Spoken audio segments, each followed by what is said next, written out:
Hey, everybody, Charlie Hauck, Fast Tip Friday time.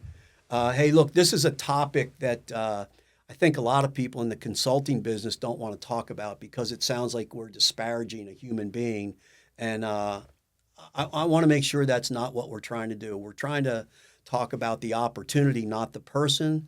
We want to talk about the actions, not the person. And it's really important that before I kind of dive into this conversation, or this Fast Tip Friday segment, that we understand this is not about the person. It's about what they do and how they do it. And I'm going to step into this with a statement that seems to come in waves in our business. People asking us about how to get a deal done, how to make somebody want to do business with them. And they start sharing all these horror stories about being mistreated or people saying yes and then doing no. And frankly, the real problem is that too many of us in business development don't have enough of an abundance mentality that we're often willing to minimize the requirements of what it takes for people to do business for us. And so I'd like you all to remember this statement. And if you're really good, you'll write it down and put it on your dashboard or put it on your mirror or put it on your computer screen. But I want you to write it down, memorize it, and look at it as often as possible. And frankly, it's this simple. A lousy prospect rarely, if ever, turns into a good client. The person that makes your life miserable as a prospect is probably going to make you more miserable once they think they've paid you for something. And I have to admit, in my career, from the roofing and contracting business to even some of my mistakes that I've made in my own consulting practice, when we get bad prospects, but our ego tells us that we can fix these guys or we can show them why we're worth it, the win rate on those is way lower than I'd like to admit to people. So I'm not coaching you from a position of perfection. I'm coaching you from a position of personal experience. And I've just been talking to a lot of clients that trying to get the year started right, trying to build a good pipeline.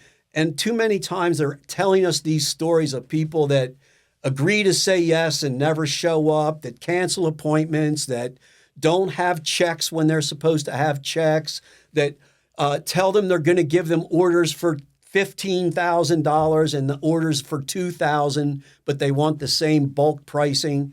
And I got to tell you, it's only happening when we let it happen. These aren't bad people. They're people that think that's the way salespeople are supposed to accept the behavior. And I want to recommend to all of you that if you don't have the power to walk away, you're probably going to be eating a lot of poop sandwiches if you get my drift. You've got to be willing to say, I'm better than that. I don't have to work like that. And I don't have to accept these terms and this behavior.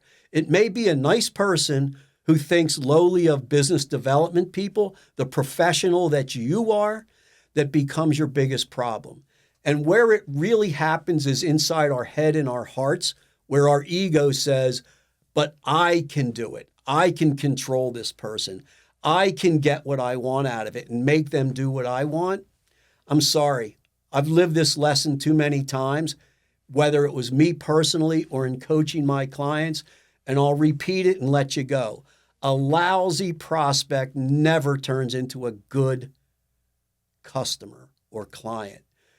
Don't let your optimism get in the way of the realism that you're going to end up dealing with when you give in and think, but I'm better than the other people that have worked with this guy. There's always another opportunity out there. And some of the best decisions I've ever collected have been to not do business with someone, no matter how much they were telling me they wanted me to do business with them. Let it go, get on to the next one. And if you don't have rules, you can't be ticked off when they don't follow them. See you later. Have a strong and powerful mindset weekend and be ready Monday to protect your value and not give in to the people that want a one-sided agreement and they don't really care about your mutual success. It's up to you. Don't let it be up to them. Take care.